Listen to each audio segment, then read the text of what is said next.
नमस्कार दोस्तों, मैं आचार्य ध्यान आमीन और यहाँ एक प्रश्न पूछा है। गुरु के प्रति श्रद्धा क्या होती है और गुरु भक्ति क्या होती है, इसके बारे में आप थोड़ा बताएं। गुरु के प्रति श्रद्धा और गुरु के प्रति भक्ति, इन दोनों को ही समझाने की कोशिश कर रहा हूं, थोड़ा सा समझें। गुरु के प्रति श्रद्धा का अर्थ क्या होता है? जो तुम्हें शरीर दिख रहा है, जिसे तुम गुरु मान रहे हो, उसके भीतर जो निराकार है, उसके प्रति श्रद्धा। समझना, मेरी बात को अच्छे से समझ लेना। जो तुम्हें गुरु का शरीर दिख रहा है, उसके भीतर बैठे निराकार के प्रति श्रद्धा। जब तुम्हारी श्रद्धा उस निराकार के प्रति होती है तो अचानक ही तुम्हें पता लगता है कि तुम्हारे भीतर भी वो निराकार है। अब श्रद्धा तुम्हारे अपने भीतर निराकार के प्रति पैदा हो चुकी है। अगर तुम गुरु की एक्टिविटी को देखते हो,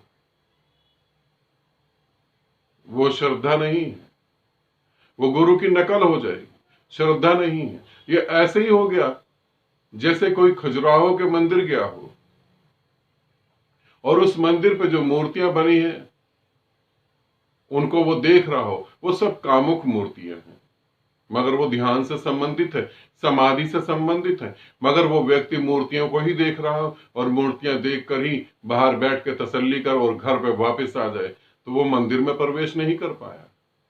वो मूर्तियां देख रहा था, क्यों? क्योंकि उसकी मानसिकता वहीं रुकी हुई है, इसीलिए वो मूर्तियां देख रहा है। मगर जब तुम खजुराहो के मंदिर के अंदर प्रवेश करोगे तो वहां खालीपन के अलावा कुछ भी नहीं है। ऐसे ही जब तुम्हारी श्रद्धा गुरु की एक्टिविटी के प्रति होगी, ना कि गुरु के प्रति जो निराकार है उसके, जब तुम्हारी श्रद्धा गुरु के एक्टिविटी के प्रति होगी, एक्टिविटी तो बदलती रहेगी उसकी, पर तुम्हारी श्रद्धा भी डगमगाती रहेगी। और गुरु की एक्टिविटी का तो गुरु को खुद ही भरोसा नहीं होता, छोटे से बच्चे की तरह होता है। कोई प्रेम से दो शब्द बोलता है, वो गले लगा लेता है। अब अगर उसने किसी को गले लगा लिया और तुमने देखा, तुमने कहा ये गुरु कैसा हो सकता?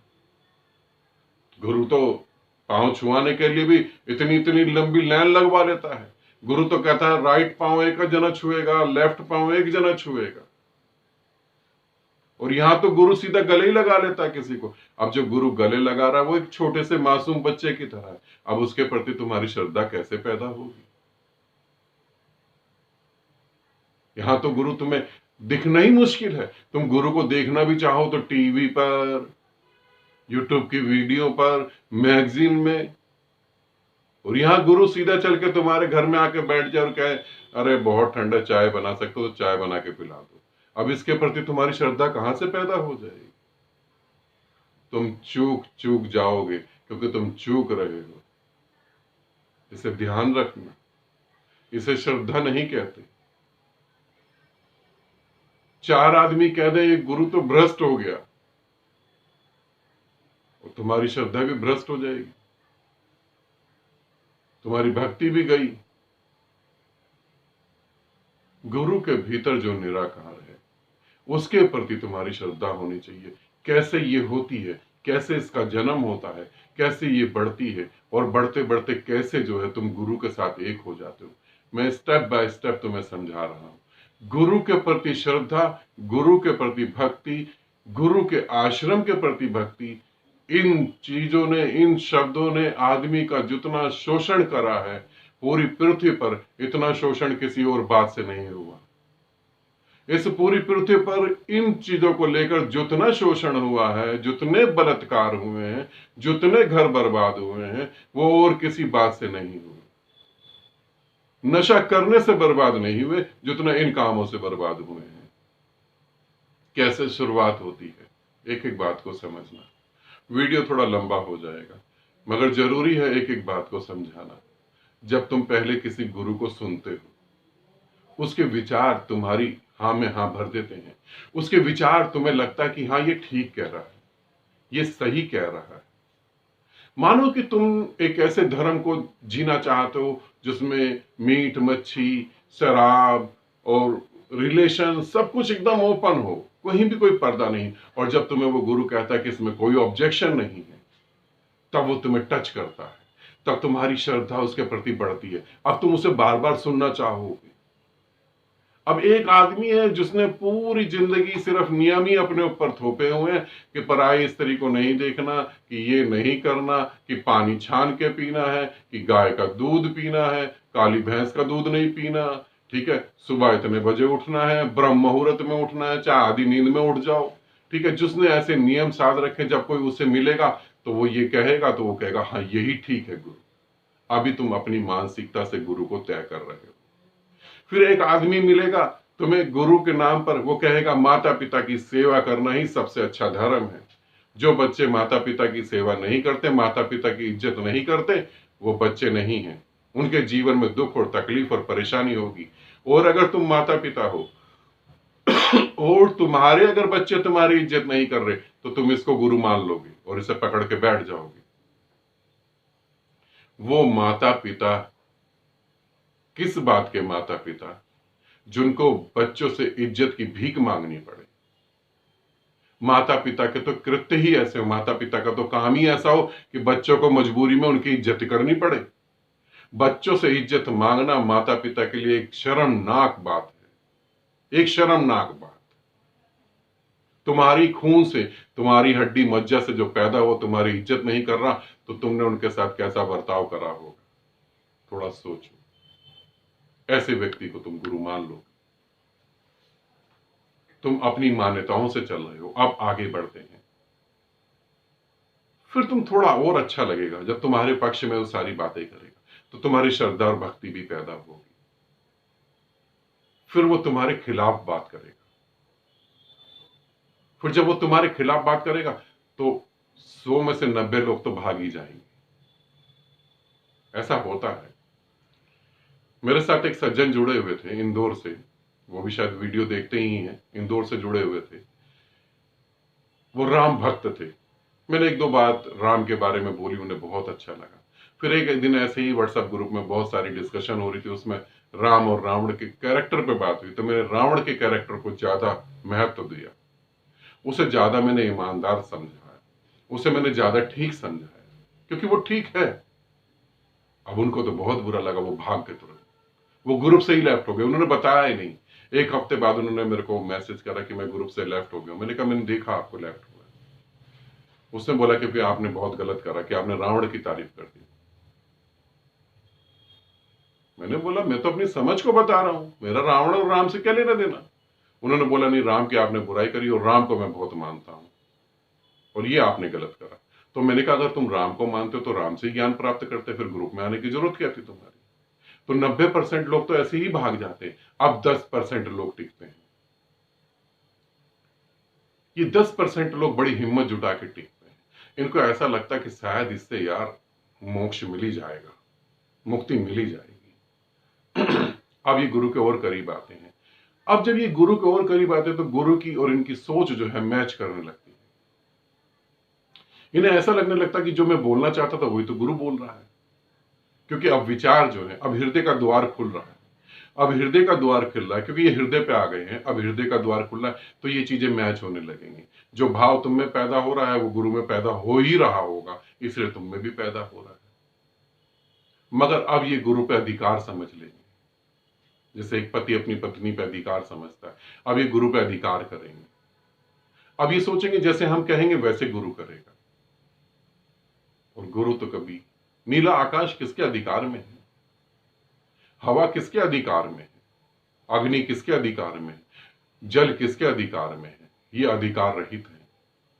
खालीपन किसी के अधिकार में नहीं होता, उसी तरीके से गुरु किसी के अधिकार में नहीं होता। जब इनको ऐसा लगेगा अब ये विरोध करेंगे गुरु का, अब ये भागेंगे छोड़ के।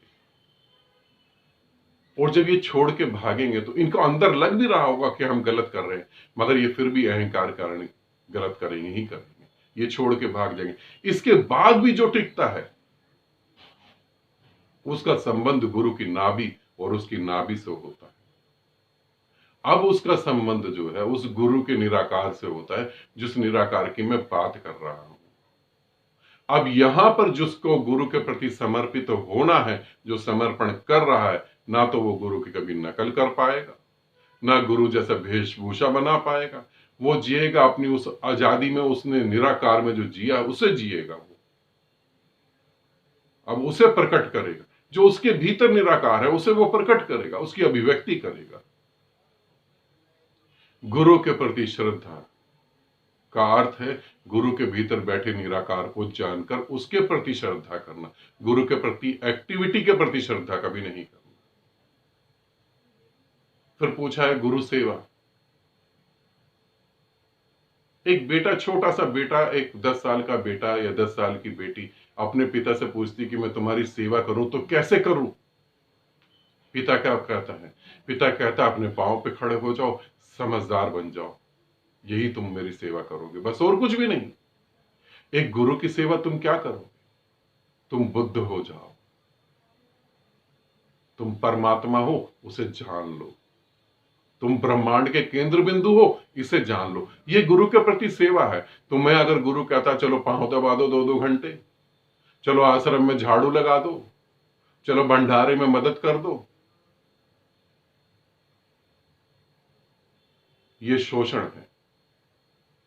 मेरी दृष्टि में ये शोषण है। मेरी दृष्टि में अगर तुम्हें कोई व्यक्ति भी मुक्ति के मार्ग पे ना ले जाके मुक्ति के मार्ग की बात करके तुम्हारा इस तरीके से समय बर्बाद करता है, तो वो तुम्हारा शोषण कर रहा है, चाहे फिर वो कोई भी हो और चाहे वो किसी भी देवता के नाम पे ही कर रहा हो। गुरु को पता है मौत प्रतिपल आगे पीछे घूम रही है, किसी क्षण भी वो तुम्हारा गला दबा सकती है। और इस जन्म में तुम उसे मिले, ये एक संयोग है, तो इस जन्म में तुम मिले तो फिर इस जन्म में ही तुम पार हो जाओ। तुम यमराज के साथ अब ना जाना, अब तुम परमात्मा के साथ जाओ, जो सदा से अनंत अनंत जन्म से तुम जैसे लेके घूम रहे हो, अब उसके साथ जाओ। उसे पता है एक एक क्षण कितना कीमती है। वो कभी नहीं कहेगा कि मेरे आश्रम में तुम झाड़ू लगाओ, मेरे आश्रम में तुम बर्तन मांजो, मेरे तुम पांव दबाओ। वो कभी नहीं कहेगा, वो बिल्कुल नहीं कहेगा। वो कहेगा, वो हर बार तुमसे पूछेगा समाधि में गए, निर्विचार हुए, ध्यान घटित हुआ, आज सपने तो नहीं आए, वासना की क्या स्थिति है, वो तुमसे ये पूछेगा। जो तुमसे ये ना पूछे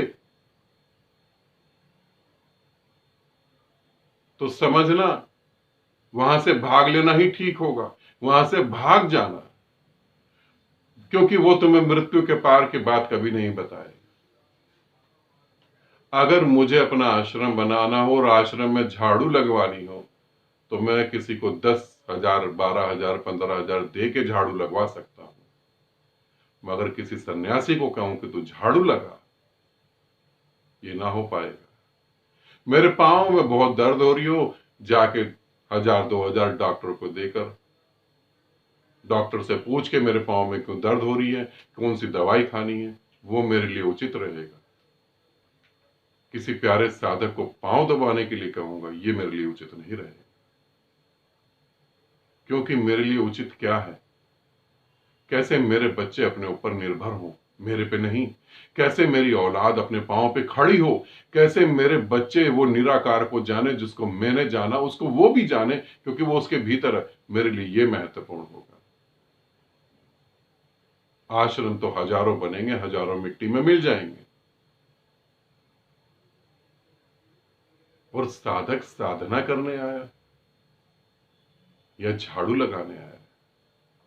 अगर साधक साधना करने के लिए समय दे रहा है और वो झाड़ू लगा रहा है, वो मौत को क्या कहेगा? जब मौत पूछेगी आपका एक्सपीरियंस क्या है, तो वो क्या कहेगा कि मैंने फलाना के आश्रम में झाड़ू लगाई थी, फलाना के पांव दबाए थे।